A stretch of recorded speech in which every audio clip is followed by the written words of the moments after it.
Pemirsa, kita berjumpa lagi dalam program Jurnal Weekend. Kali ini masih bersama saya Sasmita dan saya Afan Asyafa. Kita punya 10 berita yang unik, menarik, dan tentu saja viral di kanal YouTube National National TV TV Official. 10 berita. 10 berita. Nah, kira-kira kalau yang pertama ini kita akan membahas tentang apa ya, Afan ya? Yang pertama, ini kayaknya kriminal dulu deh. Kriminal dulu, Iya. baik. Kalau minggu kemarin kayaknya dominan kriminal ya. Sampai sekarang. Sampai sekarang ya. Tapi semoga jangan ya, dan semoga memang di keadaan sekitar, di lingkungan kita itu masih tetap aman-aman saja. Amin, intinya begitu. Tapi memang selama ini kalau kita lihat dari tayangan kanal YouTube National TV Official-nya itu memang kalau udah ngomong tentang kriminal itu pasti beritanya menarik banyak warganet atau netizen untuk berkomentar. Sekali. Karena memang banyak sekali manfaatnya dari adanya berita kriminal ya. Iya, untuk pembelajaran kan. Betul, kita supaya lebih update lagi dan lebih peka terhadap lingkungan sekitar. Betul. Jadi berita yang pertama ini datang dari Banyuwangi, maksud kami Jember ya, bukan Banyuwangi, maksud kami Jember, yaitu tentang adanya percobaan pencurian kotak amal masjid yang terekam kamera CCTV. Lagi-lagi ya, pencurian. Lagi-lagi kotak amal juga. Kenapa sih kotak amalnya jadi sasaran ya? Wah, kalau gitu langsung aja kita simak. Ini dia. Seperti inilah rekaman CCTV yang saat merekam aksi pelaku percobaan pencurian kotak amal di Masjid Al-Mubarak, Patrang, Jember, Jawa Timur. Aksi percobaan pencurian itu pun juga sempat viral di media sosial. Dalam rekaman video, pelaku memindahkan kotak amal dari ruangan dalam masjid ke halaman belakang sambil menunggu suasana sepi. Saat melakukan aksinya, pelaku sadar dan mengetahui ada kamera pengawas sehingga pelaku kembali memindahkan kotak amal di lokasi yang tidak terjangkau kamera CCTV. Di lokasi tersebut, pelaku diduga berusaha membuka kotak amal dengan batu karena saat pertama kali ditemukan kunci kontak amal dalam keadaan rusak dan terdapat barang bukti batu. Namun, aksi pelaku kembali gagal karena seorang petugas kebersihan masjid tiba-tiba datang dan melakukan aktivitas tepat di samping pelaku. Hasil pemeriksaan, pelaku diduga kerap kali datang dan mengetahui kondisi masjid karena lokasi halaman belakang masjid tidak dibuka untuk umum. Meski belum berhasil mencuri kotak amal, namun polisi mengimbau pihak pengurus masjid agar tetap waspada terhadap pelaku pencurian. Sebab banyak pelaku pencurian kotak amal yang berkedok melakukan ibadah saat berada di dalam masjid. Dari Jember, Jawa Timur, Isam Nugroho, National TV melaporkan. Wah. Bikin gregetan. Bikin greget pastinya ya, dan pastinya kalau kita lihat ya memang ini sangat bikin miris gitu ya, karena ini kotak amal yang seharusnya bisa kita buat untuk bersedekah tapi justru malah dicuri. Ini kalau ada kesempatan ya, karena kan waktu itu petugas kebersihannya kalau kita lihat itu kan sedang beristirahat. Betul, makanya manusia itu wajar ya, pasti butuh istirahat dalam aktivitasnya sehari-hari kan gitu ya. Betul sekali. Di sini memang sangat disayangkan karena pelaku ini sendiri memang awalnya itu pura-pura untuk melakukan ibadah. Ternyata ujung-ujungnya begitu melihat situasi dan kondisi yang sangat mendukung dalam arti sepi, kemudian tidak ada orang yang terlihat wirawiri, tidak ada orang yang beribadah, kemudian termasuk juga petugasnya sedang beristirahat, dia nekat untuk mencuri kotak amal yang ada di masjid itu. Padahal di situ sudah jelas-jelas ada CCTV yang memantau kondisi di sekitar tempat kejadian itu. Memang awalnya pelaku ini datang ke tempat ibadah pura-pura untuk melakukan ibadah, ternyata dia mempunyai tujuan lain yaitu menyasar kotak amal yang ada di tempat itu. Sebenarnya dia sadar kalau apa yang dilakukannya itu terekam kamera CCTV, bahkan dia sempat menggeser kembali ya supaya tidak ketahuan. Nah, akhirnya kotak amal itu dibawa ke halaman belakang, di mana sebenarnya halaman belakang ini adalah tempat yang sangat tertutup dan bukan dibuka untuk umum. Kemudian di mana pelaku juga mencoba membuka kotak amal dengan menggunakan batu. Akhirnya gagal dan kotak amal pun tidak sampai dibawa oleh pelaku. Namun sangat disayangkan, kenapa kotak amal yang harus menjadi sasaran? Wah, kalau kita lihat lagi ya, Afan ya, dari berita ini yang pastinya selamat untuk pelakunya, sudah mendekap di bui ya, sudah diproses hukumannya, dan semoga ini menjadi contoh untuk masyarakat sekitar supaya lebih hati-hati kembali ya, walaupun dimanapun dan kapanpun, tak terkecuali di tempat ibadah. Nah, selain itu juga untuk pelaku juga akan dikenakan pasal 363 tentang pencurian yang kira-kira hukumannya juga tidak main-main, ini sekitar 7 tahun penjara. Nah, untuk dari itu ya sudah ya. Kita doakan taubat lah ya, nanti setelah dari sana Nah, taubat. semoga saja begitu ya, mendapatkan suatu hidayah. Jadi kalau gitu. ketemu kota amal tuh nggak lagi mencuri, tapi mengisi kota amal. Harusnya memang begitu.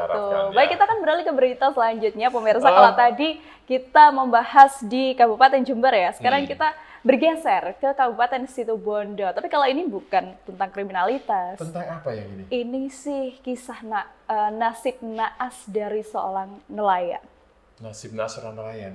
Betul sekali. Seperti apa sih? Nah, jadi ini terjadi di Kabupaten Situbondo, pemirsa, yang dimana ada seorang nelayan yang tertusuk moncong ikan marlin hingga pada akhirnya ia tewas seketika. Aduh. Bikin sedih ya. Sebentar, ini kok bisa ya? Bagaimana ceritanya nelayan ini tertusuk moncong ikan marlin? Seperti kata ketahui kan, kalau ikan marlin kan mempunyai moncong yang lumayan panjang ya, bahkan hampir melebihi separuh dari tubuh ikan marlin itu sendiri. Bisa jadi seperti itu. Nah, kita langsung lihat saja seperti apa. Ini bikin miris, tapi bikin penasaran juga gitu. Kenapa hal ini bisa terjadi? Kalau gitu langsung saja kita simak ini dia. Sungguh naas nasib yang dialami oleh Holili, warga Kecamatan Jangkar, Situbondo, Jawa Timur. Pria yang setiap hari bekerja sebagai seorang nelayan itu pun meregang nyawa usai terkena moncong ikan marlin hasil tangkapannya. Moncong ikan marlin itu tepat mengenai bagian leher korban, hingga menyebabkan kematian di lokasi kejadian lantaran kehabisan darah. Kronologi kejadian diketahui korban berangkat melaut ditemani oleh seorang rekannya. Kedua nelayan itu pun berangkat melaut dengan menaiki satu unit perahu cukung. Sesampainya di tengah laut, umpan pancing yang ditebar kedua nelayan itu pun disambar ikan. Mengetahui umpannya disambar ikan, Holili pun spontan menarik pancingnya. Korban pun menengok ke perairan laut serta berusaha menarik hasil tangkapan ikannya. Namun, lantaran ikan memberontak, ia pun terkena tusuk moncong ikan marlin seberat 50 kg itu pada bagian lehernya. Selanjutnya, kedua nelayan itu pun langsung bergegas kembali ke daratan dan menjalani pengobatan di puskesmas tempat. Namun sayang, lantaran luka yang diderita cukup berat dan banyak mengeluarkan darah, korban pun tak dapat diselamatkan lagi. Dari Situbondo, Jawa Timur, Khairul Rahman, Nasional TV melaporkan. Wah, ya pastinya kita yang pertama-tama nih, kita turut berduka juga atas adanya meninggalnya seorang nelayan ya, adanya musibah ini. Dan ternyata memang tidak tanggung-tanggung ya, berat dari ikan marlin ini mencapai 50 kg. Walaupun kita memang tidak mengetahui pasti bagaimana ikannya dan juga kondisi dari nelayan, karena memang ketika sudah diberitakan kondisinya sudah meninggal dunia, namun pada kronologinya, ini kalau kita lihat dari beritanya memang karena kehabisan darah. Betul sekali. Dan memang ini juga membuat kita prihatin, kita juga sampaikan kepada anggota keluarganya, mudah-mudahan tabah, karena bagaimanapun nelayan ini merupakan sumber atau yang mencari sumber mata pencarian. Kalau dari keterangan saksi atau teman-teman lain yang menjadi korban ini, mereka ini memang sedang melaut karena itu adalah pekerjaannya sebagai nelayan, kemudian mencari ikan. Nah, ketika memasang jala ataupun alat untuk menangkap ikan, ketika ditarik, nah nelayan ini kemudian menarik kembali ke atas perahu, dan alangkah kagetnya karena salah satu ikan yang terjaring dalam penjarahan ikan itu adalah ikan marlin dengan ukuran yang sangat besar. Kemudian nelayan ini pun mencoba untuk menaikkan ikan itu ke dalam perahunya, tapi tidak tanpa disangka ternyata ikan itu memberontak dan akhirnya membuat korban menjadi terluka karena moncong dari ikan marlin ini menusuk bagian leher dari korban atau nelayan tersebut. Biasanya kalau nelayan mendapatkan ikan yang cukup besar, ini pasti happy, pasti senang ya, tapi ternyata tidak disangka justru ini yang menjadi musibah tersendiri pada seorang nelayan yang berada di Kabupaten Situbondo tersebut.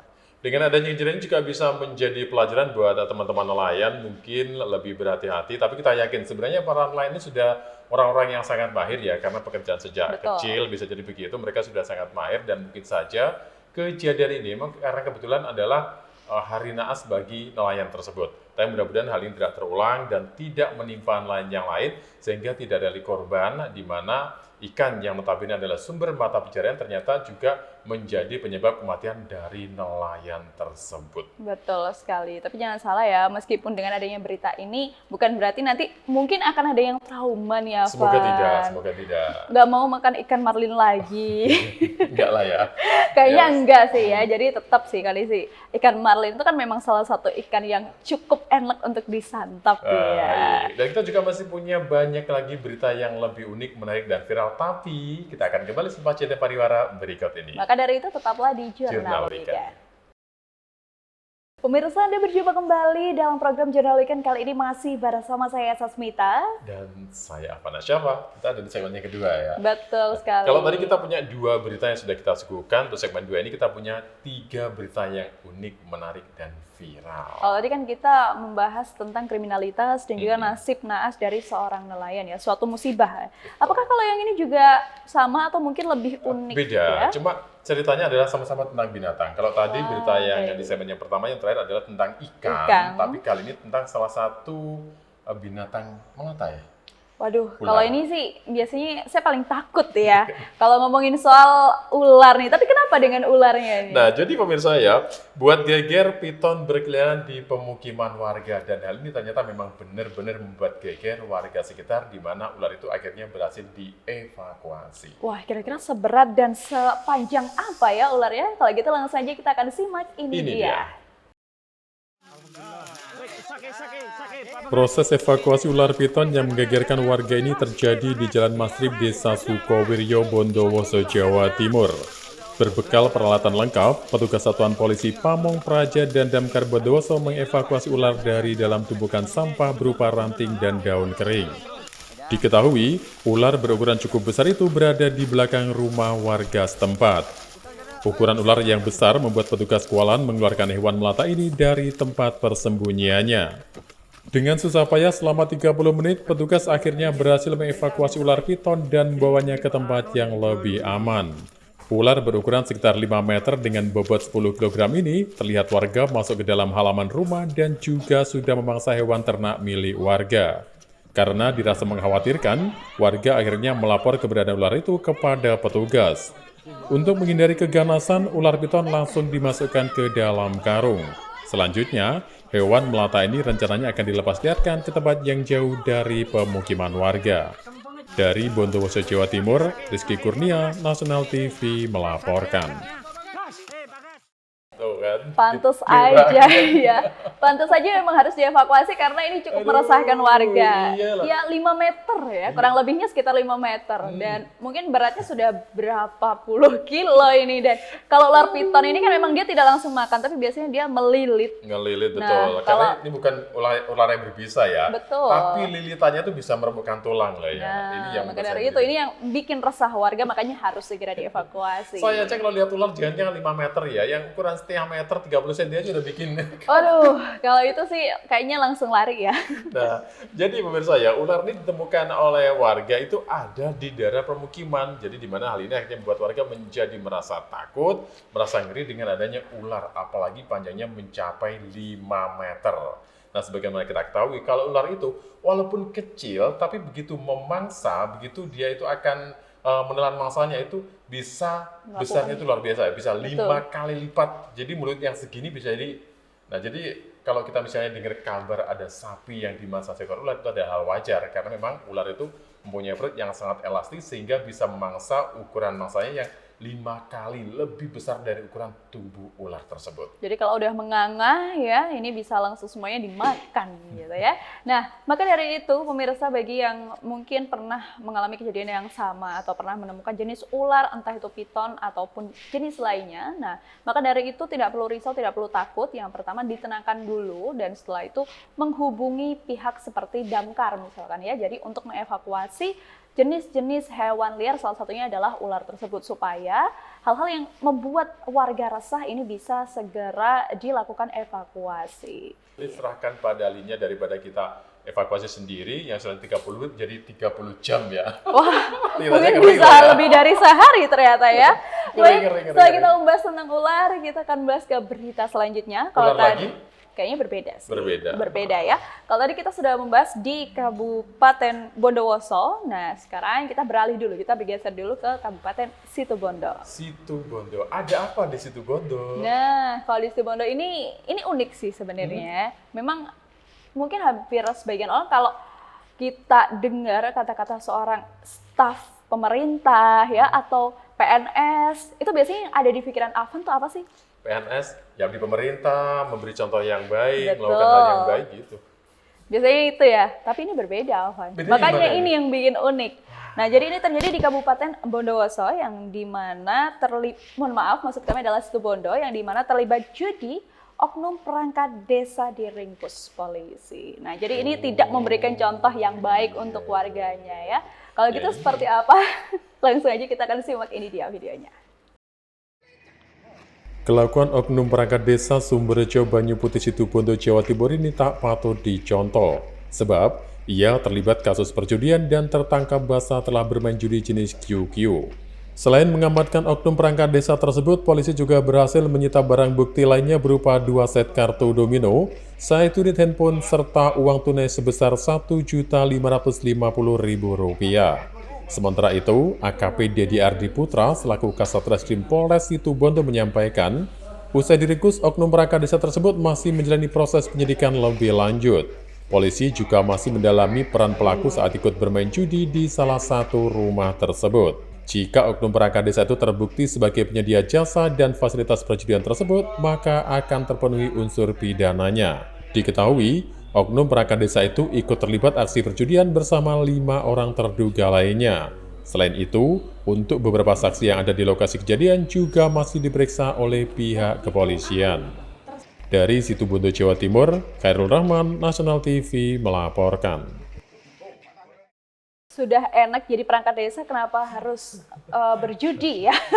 Kalau kita lihat kan memang sepertinya kan kita lihat image dari seorang perangkat desa ataupun PNS ataupun pejabat gitu ya, pejabat desa. Nah ini kan kita lihatnya sebagai sosok yang memang harus jadi contoh untuk warganya, memang harus memberikan teladan ya, dan juga selalu mengikuti aturan dari pemerintah. Nah tapi kenapa yang ini berbeda? Nah ini malah melakukan aksi judi masih di sekitar lingkungannya, jadi di rumah temannya, dan akhirnya mohon maaf harus berurusan dengan kepolisian. Iya. Sebenarnya ya Pak Oknum ya, Pak Pejabat ya, bolehlah cari kerjaan sampingan side job istilahnya, tapi jangan judi dong. Perjudiannya QQ, terus kemudian yang disita ada 2 set kartu domino dan juga 1 unit handphone, sejumlah uang.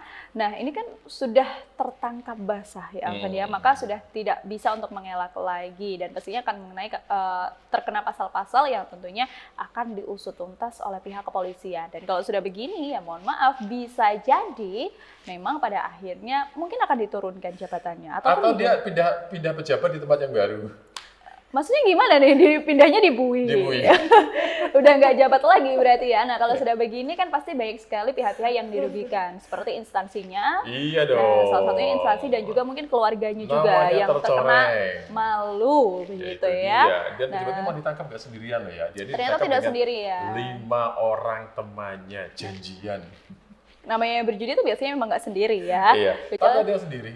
Judi online Judi online itu sendiri, tapi ini kan nggak online ya, ini tapi offline ya. Jangan sampai ini menjadi contoh yang buruk. Kita memang bisa ambil hikmahnya dari adanya berita ini, tapi kalau kita melihat jangan sampai ada perangkat desa yang lagi-lagi melakukan aksi perjudian. Jadi ayolah kita angkat nama daerah kita menjadi lebih baik, bukan menjadi lebih buruk, termasuk dengan melakukan aksi judi tadi ya. Ya jangan sampai ya, tetap bersih, tetap aman, sejahtera dan juga warganya menjadi nyaman. Itu dia. Dari masalah judi kita akan bergeser ke kabar yang lain lagi ya. Ini beda lagi. Sekarang kita akan kembali ke Jember ya. Ke Jember lagi. Iya. Ada apa di Jember? Kalau kita melihat dulu seingat saya ketika saya itu masih remaja gitu ya. Saya kan membaca koran, kemudian buku itu ada namanya Biro Jodoh, kirim pesan dan lain sebagainya. Itu kalau dulu ya, tapi kalau sekarang itu berbeda. Kalau sekarang nih Afan ya, kalau versinya anak muda ini biasanya melakukan perjodohan itu melalui aplikasi gitu. Nah, ini dia maksud saya. Jadi ini tentang aplikasi jodoh di mana ujung-ujungnya ada korban. Jadi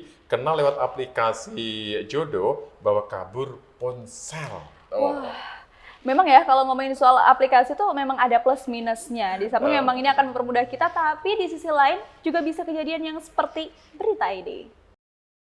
Ahmad Haidar Al-Jufri, warga Patrang, Jember, Jawa Timur, hanya dapat tertuduh saat digelandang unit Reskrim Polsek Sumber Sari, Jember, Jawa Timur. Pelaku ditangkap karena bawa kabur satu unit telepon genggam senilai 15 juta rupiah milik perempuan berinisial DD, warga Kecamatan Srono, Banyuwangi, Jawa Timur. Hasil pemeriksaan, pelaku dan korban saling berkenalan melalui aplikasi media sosial Tinder. Diketahui, keduanya saling menjalin komunikasi selama kurang lebih 1 bulan dan sepakat bertemu di salah satu hotel di Jember. Dengan bujuk rayu dan berjanji akan dinikahi, korban dengan rela melakukan semua keinginan pelaku hingga meminjamkan ponselnya seharga 15 juta rupiah. Saat berada di hotel, pelaku berpamitan untuk membeli pulsa dan jajanan oleh-oleh untuk dibawa pulang korban ke Banyuwangi. Namun, pelaku tak kunjung datang untuk menjemput korban yang saat itu sedang berada sendirian di kamar hotel. Atas laporan korban, polisi berhasil melacak keberadaan pelaku di salah satu warung makan di Kecamatan Wuluan, Jember. Pelaku baru dapat ditangkap setelah sepekan menghilang dan berhasil diringkus polisi. Dalam kasus tersebut, polisi berhasil menyita satu unit telepon genggam milik korban seharga 15 juta rupiah yang telah dihapus seluruh dokumen yang ada di dalamnya. Akibat perbuatannya, pelaku diancam hukuman 7 tahun penjara dan dijerat pasal tentang penipuan dan penggelapan barang. Dari Jember, Jawa Timur, Isam Nugroho, Nasional TV melaporkan. Mau ngomong apa ya enaknya, antara ngomong miris tapi juga di sisi juga sedih ya, tapi di sisi juga greget gitu, karena memang ya salah satu dampak dari adanya teknologi ya Van ya, memang ada dampak positif maupun negatifnya. Nah, salah satunya adalah teknologi tentang aplikasi perjodohan ini. Jadi si Mbak ini tertipu oleh pelaku atau oknum ini yang memang tampilannya ganteng seperti saya, gagah seperti saya. Gitu ya. Biasanya kan si pelaku ini memang dia tuh badannya gede, kekar, tampilan menarik gitu kan. Dan ternyata ini menjadi modal dia untuk menjaring korban, dan hal ini juga sangat disayangkan karena pelakunya orang Jember, tetapi korbannya adalah warga Banyuwangi yang notabene adalah beda kabupaten. Jadi nggak tanggung-tanggung ya. Ponsel senilai 15 juta rupiah berhasil dibawa kabur oleh si pelaku ini.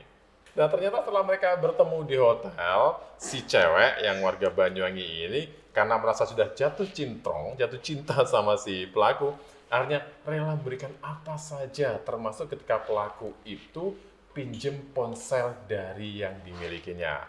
Nah, di saat berada di dalam hotel, si pelaku ini pamit akan membeli pulsa. Tapi sayangnya si pelaku tidak pernah kembali setelah pamit untuk beli pulsa tersebut. Wah, ya semoga saja lah ya ada sesuatu yang bisa membuat dia kembali tidak trauma untuk si korban, dan pastinya juga kita berharap semoga memang HP-nya ini bisa kembali lagi, dan setelah kejadian ini semoga dua-duanya dan termasuk pelakunya ini bisa dijerat pasal-pasal yang memang cocok ya. Karena memang ini juga adanya tentunya pasal ITE, terus kemudian juga berdampak pada adanya pasal-pasal pencurian. Jadi bisa 2 lapis nih nanti ya. Wah, seperti apa hukumannya? Pesan saya satu saja, jangan percaya dengan tampilan yang menarik karena luarnya belum tentu sama dengan isinya. Baiknya memang harus bertemu baik-baik, tidak bertemu di hotel ya. Kalau kan, ngapain sih di hotel ya, bukan kan gitu. Ya, tapi memang terlepas dari apapun citranya, setidaknya memang kita bisa harus lebih hati-hati kembali. Oke, baik. Kita akan kembali dengan berita yang lebih menarik lagi, tetaplah di Jurnal Weekend. Ada kembali bersama kami dalam Jurnal Weekend. Kali ini masih bersama saya, Sasmita. Dan saya, Avana Syafa.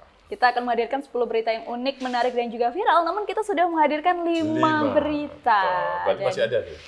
Masih ada 5 berita lagi ya. Kalau tadi kita sudah banyak sekali membahas putar kriminalitas, kemudian ada juga aksi musibah ya, pencurian, kriminalitas sama ya pencurian ya. Sama ya.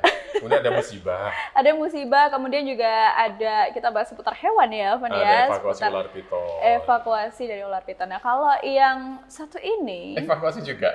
Sepertinya bukan ya, tapi ini cukup menarik juga dan memang cukup menjadi perhatian netizen. Menarik, bilang perhatian kayaknya ini benar-benar menarik ya beritanya ya. Betul, ini sangat-sangat menarik karena ini menjadi perhatian untuk netizen. Apa sih itu? Nah, ini kejadiannya di Kabupaten Situbondo yang dimana ada usai rampok waria, 2 pelaku dibekuk polisi. Menarik kan? Dari judulnya saja sudah menarik nih. Iya, ini penasaran dengan kriminalnya, warianya atau pelakunya? Kayaknya banyak, karena netizen kan banyak. Berarti penasaran dengan beritanya ya? Nah, betul sekali. Kalau itu langsung saja kita akan simak. Ini dia. Inilah sosok dua orang pelaku yang berhasil diringkus polisi. Diduga dua pelaku merupakan residivis kasus pencurian. Diketahui kedua pelaku tersebut dengan paksa mengambil sepeda motor jenis Honda Scoopy milik seorang waria di Situbondo, Jawa Timur. Adapun dua tersangka pelaku tersebut, yakni berinisial FR warga Desa Pelayan Penarukan dan SAP warga Panji, Situbondo. Kedua pelaku tersebut berhasil diringkus oleh petugas saat sedang berada di rumahnya. Dari tangan pelaku, pihak kepolisian berhasil mengamankan sejumlah barang bukti berupa 1 unit sepeda motor Scoopy dan handphone Vivo milik korban, sepeda motor Yamaha Vision hasil pencurian sebelumnya, dan senjata tajam jenis pisau yang digunakan tersangka untuk mengancam korban. Akibat perbuatannya itu, kini kedua tersangka pencurian dengan kekerasan diamankan ke Mapolres Situbondo untuk dilakukan pengembangan kasus selanjutnya. Sementara itu, akibat perbuatannya tersebut, kedua pelaku dikenakan pasal 368 dengan ancaman pidana maksimal 9 tahun kurungan penjara. Diketahui bahwa peristiwa pencurian dengan kekerasan itu terjadi di area persawahan yang dekat dengan tempat lokalisasi, tepatnya berada di Desa Talkandang, Kota Situbondo, Jawa Timur. Kawasan tersebut memang rawan tindak pidana pencurian sebab lokasi dekat dengan tempat prostitusi. Dari Situbondo, Jawa Timur, Herul Rahman, Nasional TV melaporkan.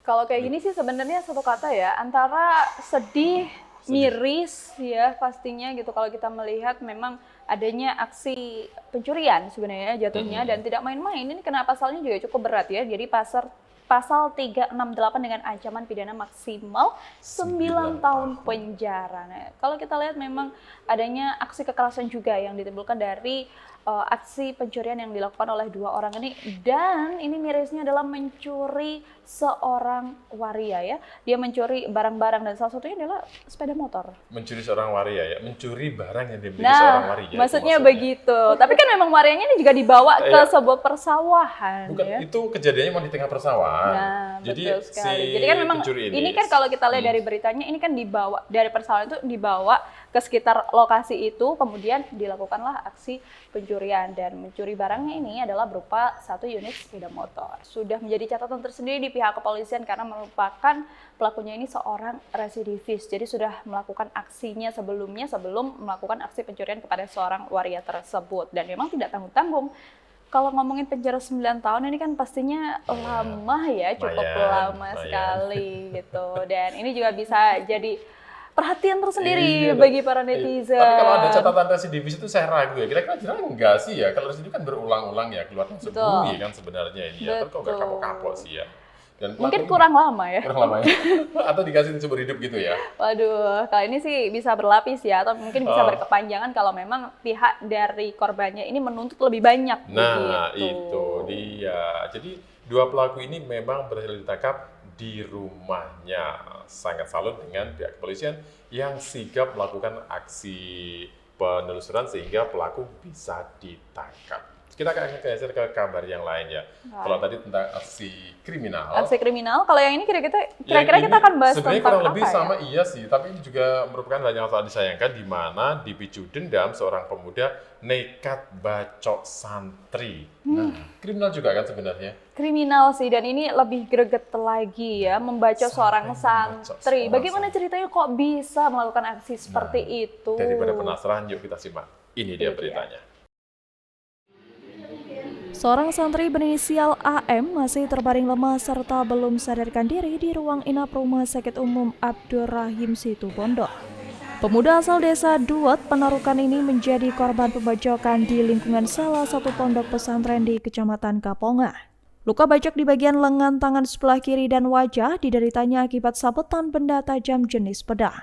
Diketahui pelaku berinisial MD, warga Kepulauan Kangean, Sumeneb, Madura tersebut tega membacok korban lantaran dipicu dendam pribadi. Usai mendapatkan laporan terkait kejadian itu, polisi langsung memeriksa lokasi kejadian. Dengan berbekal rekaman CCTV, akhirnya Satreskrim Polres Situbondo berhasil melacak hingga menangkap pelaku. Sebelum ditangkap, pelaku sempat bersembunyi di rumah rekannya. Dari Situbondo, Jawa Timur, Hairul Rahman, National TV melaporkan. Tuh. Ternyata dipicu karena balas dendam Iya, ya. tapi loh ya, padahal ini antara korban dan pelaku itu berjauhan. Dari Sumeneb, yang satunya ya kalau kita lihat tadi, yang satunya di Iya. Situbondo. Ini Tapi sudah, kalau udah sudah beda pulau loh, walaupun satu provinsi ya. beda betul. pulau. Tapi kalau udah namanya balas dendam ya biasanya ini sudah membuat orang tuh kondisinya secara emosional ini menggebu-gebu dan ditambah lagi sudah tidak sadar kondisi Ini dengan dia. tingkat rasionalitasnya ini sudah berbeda dengan orang normal. Kalau ego dan emosi sudah berbicara itu yang bikin kalap ya. Cuman di sini memang Betul. belum dijelaskan secara detail itu dendamnya itu dendam apa, hanya dendam pribadi itu saja. Bahkan si pelaku ini nekat melukai korban yang akhirnya juga mengalami luka yang cukup parah, mulai dari bagian wajah, kemudian juga termasuk bagian tangan. Bahkan korban ini sampai hari ini belum sadar dan dalam kondisi lemah dengan mendapat perawatan di rumah sakit. Sangat disayangkan karena dendam, hal ini bisa terjadi. Semoga aja kalau dengan adanya aksi ini kita melihat dari tayangan berita memang dari korbannya sendiri masih belum sadarkan diri ya sampai berita ini diungkap gitu. Namun semoga saja dengan adanya berita ini bisa ada keadilan untuk korban itu sendiri dan termasuk untuk pelaku kalau bisa juga ya mohon maaf harus berurusan dengan polisi lagi-lagi ya karena memang harus ini ditangani secara serius supaya memang keadilan ini bisa berpihak kepada si korban maupun pelaku juga mendapatkan hukuman yang sesuai ya, yang setimpal. Betul. Dan di sini lagi-lagi yang menjadi salah satu hal yang membantu untuk bisa menangkap pelaku adalah karena adanya CCTV. Nah, Ya. betul sekali ya. Jadi Pengamanan dari ini pihak sangat Satri- penting. Betul. Jadi dari pihak Satreskrim akhirnya mengecek CCTV di mana semua kejadian yang ada di situ bisa terekam dan dicek. Nah, berbekal rekaman CCTV ini akhirnya pelaku berhasil ditangkap. Walaupun sebelumnya pelaku sempat kabur dan dia ini sembunyi tidak di rumahnya sendiri, tapi berusaha bersembunyi di rumah rekannya. Tapi lagi-lagi polisi yang dengan sigap, kemudian dengan cermat dan teliti, akhirnya bisa menangkap pelaku untuk mempertanggungjawabkan perbuatannya. Dan ya, baik kalau gitu kita akan bergeser ke berita berikutnya. Nah, kalau tadi kan kita membahas putar berita-berita yang cukup bikin miris, cukup bikin sedih ya. Tapi kalau ini kita akan berkeliling seputar sejarah. Oh, berarti happy ya? Mungkin akan sedikit menarik juga. Kalau dari Oven sendiri, kalau kita membahas seputar sejarah, tuh excited gak sih? Iya dong, kalau udah mau sejarah itu bayangan saya adalah saya kembali ke masa lalu di mana saya pakai baju kerajaan, kemudian ada mahkota dengan pernak-pernik dan lain sebagainya. Kayaknya I'm is king. Oh gitu. Nah, tapi kalau ini berbeda. Kita akan membahas seputar batu. Oh, batu? Batu yang ternyata ini ada cerita sejarahnya juga, gitu ya. Ini terjadi di Kabupaten Bondowoso, ya. Ini termasuk berita unik yang jadi perhatian netizen juga, begitu. Jadi ditemukannya sebuah batu dakon megalitikum di situs Jebung Lor. Wah, penasaran ya? Megalitikum, saya bayangin. Itu udah zaman yang beribu-ribu tahun yang lalu dan ini juga menjadi sejarah tersendiri untuk mengetahui bagaimana sih kehidupan di zaman megalitikum. Saya yakin pemirsa juga penasaran seperti apa batu dakon ini. Ini dia. Juru pelihara situs di Bondowoso, Jawa Timur menemukan batu megalitikum unik di sekitar situs prasejarah. Guna perawatan dan mengantisipasi hilangnya batu megalitikum itu, akhirnya batu dipindahkan ke pusat megalitikum. Batu ini merupakan benda prasejarah berjenis batu dakon. Sebelumnya, benda ini ditemukan oleh juru pelihara situs Jebung Lor. Batu dakon berbentuk layaknya batu pada umumnya, namun terdapat beberapa lubang seperti mainan dakon untuk mengisi biji-bijian sebagai penentuan waktu yang dihitung secara manual. Dari hasil uji sejarah, batu dakon biasanya digunakan masyarakat zaman dahulu untuk menentukan tanggal berladang, sekaligus penentuan masa panen hasil bumi. Saat melakukan evakuasi, petugas pun harus berhati-hati agar batu tidak jatuh dan pecah ketika melewati pematang sawah dan jembatan. Karena ukuran batu yang cukup kecil serta mengantisipasi kehilangan, batu prasejarah ini akhirnya dipindahkan ke pusat megalitikum Kecamatan Kerujukan. Di lokasi itu, batu akan disimpan dengan baik guna dijadikan bahan penelitian serta edukasi bagi mahasiswa. Dari Bondowoso, Jawa Timur, Rizky Kurnia, National TV melaporkan. Wah, berarti ini cukup menarik ya, menandakan kalau di Bukan zaman cukup, ini sangat menarik. Oh, sangat Iya menarik. dong, sangat menarik ini. makanya kalau beritanya itu pasti unik dan pastinya juga viral Ini ya. misalnya ya, kalau tentang sejarah ini, itu di Martrio yang ke sana, nanti bisa buat story minggu yang menarik ini. Menarik banget. Nanti kita akan bisa jalan-jalan ke sana ya. Tapi Iya. memang kalau kita lihat ya dari kondisi batunya juga yang dimana ada lubang-lubangnya seperti batu dakon ya, di situ menandakan bahwa memang di zaman megalitikum ini sudah ada kehidupan yang dimana ternyata batu ini menandakan adanya musim tanam. Jadi kalau dulu kan masih belum ada teknologi ya, Van ya. Jadi ini menggambarkan bahwa sudah waktunya musim tanam atau belum, atau justru ini musim panen. Nah, cara menandakannya pada manusia purbakala ini menggunakan batu jenis batu dakon ini begitu, dan pastinya ini bisa menjadi bahan edukasi untuk kita semua. Betul ya. sekali. Dan memang untuk rencananya ke depan, jadi batu atau di zaman megalitikum ini akhirnya akan dibawa ke situs atau ke pusat megalitikum, di mana nanti gunanya adalah untuk penelitian para mahasiswa. Dan seperti yang tadi sudah kita sampaikan, ternyata memang ada hubungannya antara batu dakon ini dengan musim tanam. Jadi akan ada batunya kecil itu kita harus satu.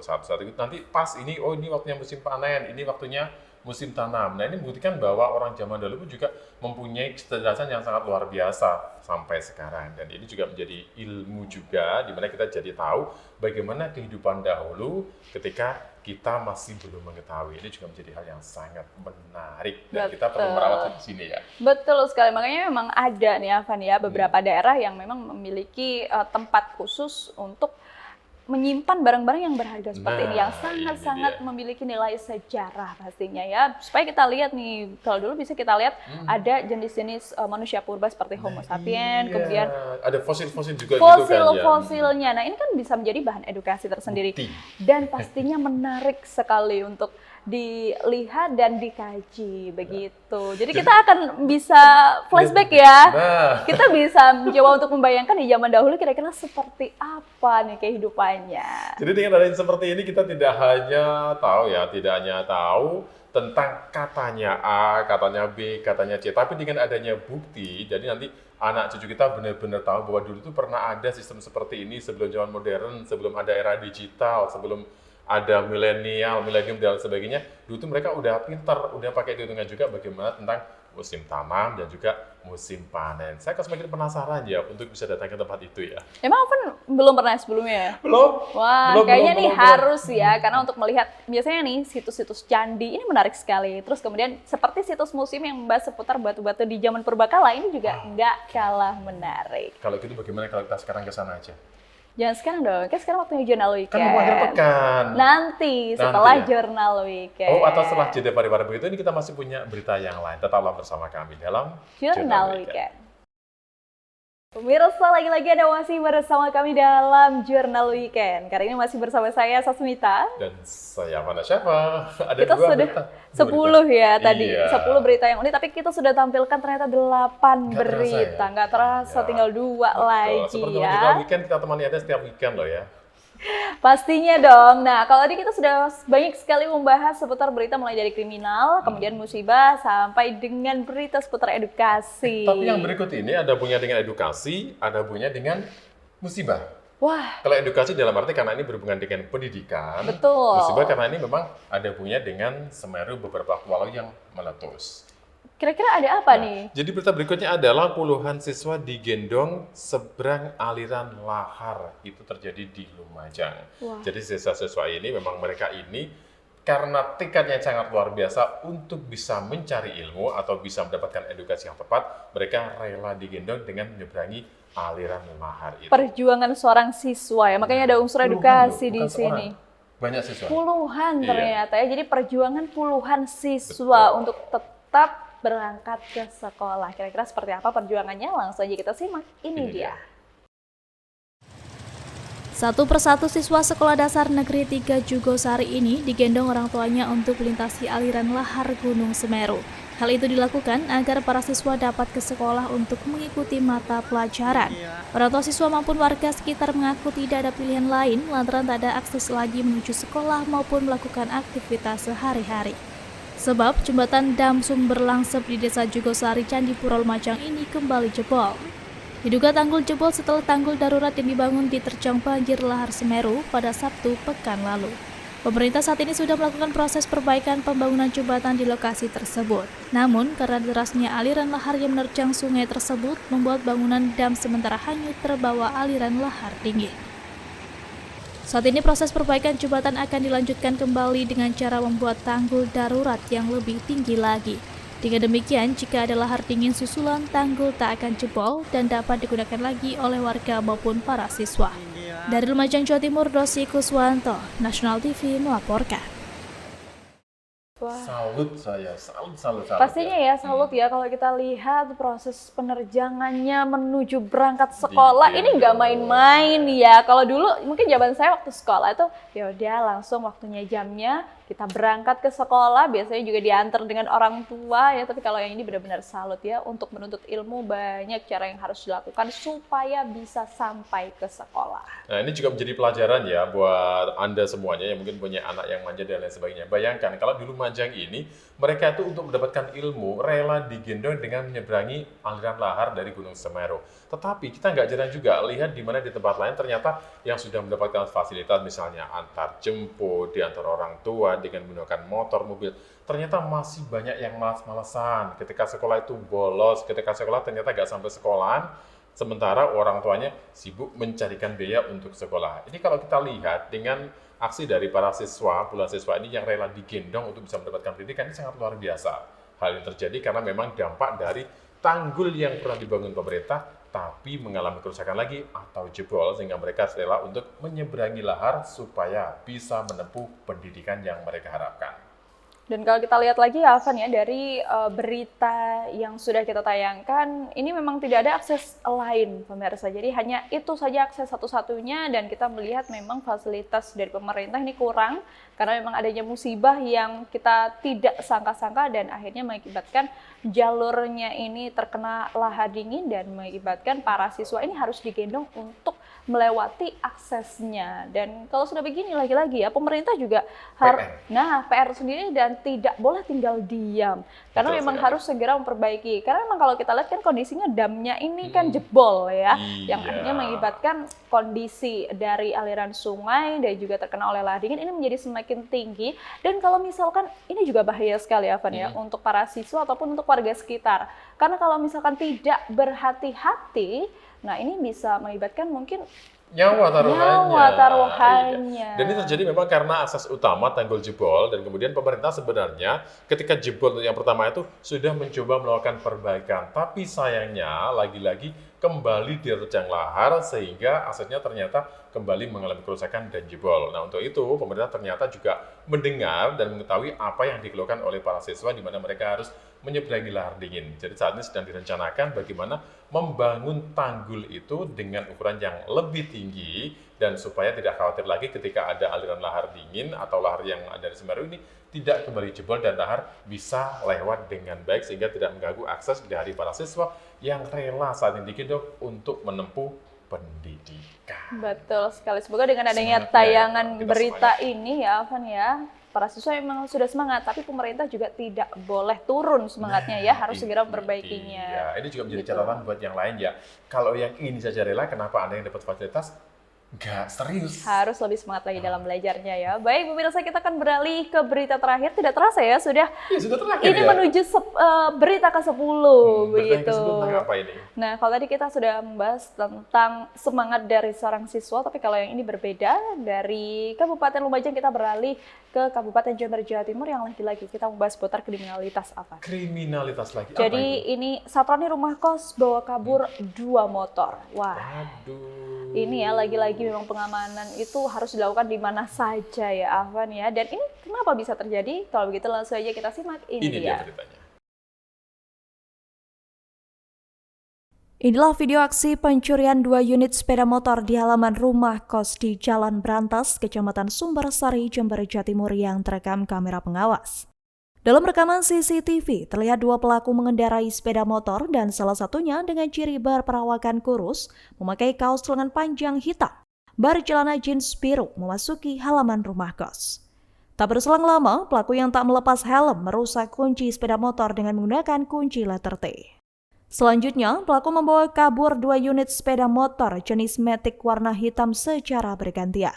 Berdasarkan keterangan sejumlah saksi, pelaku sebelumnya berkeliaran di lokasi kejadian dan sempat berhenti di depan rumah kos sehari sebelumnya. Diketahui korban adalah pemilik rumah kos Aditya dan seorang penghuni rumah kos atas nama Putri Awalia Krisnawati, warga Kecamatan Pugar, Jember yang saat itu baru saja pulang kerja. Hingga saat ini, polisi masih melakukan olah tempat kejadian perkara. Selain itu, petugas juga mengindikasikan jika sebelumnya pelaku telah mengetahui suasana dan kebiasaan penghuni kos, sehingga memanfaatkan kelengahan korban. Saat ini, petugas gabungan Polsek Sumbersari dan tim Resmo Polres Jember memburu pelaku yang telah diketahui identitasnya. Selain itu, warga diimbau agar lebih berhati-hati dan waspada memarkir sepeda motor. Diharap pemilik kendaraan juga memasang kunci pengamanan tambahan pada sepeda motor. Dari Jember, Jawa Timur, Hisyam Nugroho, National TV melaporkan. Sepertinya kalau kita lihat dari berita ini bisa jadi sesuatu yang sebenarnya tidak terlalu unik ya, Van ya, karena memang tapi menarik. Karena memang kalau kita lihat dari tayangannya ini menggunakan kunci T, ini kan sudah sering sekali kita dengar ya, ini salah satu strategi dari seorang pencuri. Nah, lagi-lagi kalau dengan adanya berita seperti ini yang pastinya kita ya harus ambil sisi positifnya berupa harus menjaga keamanan yang ganda.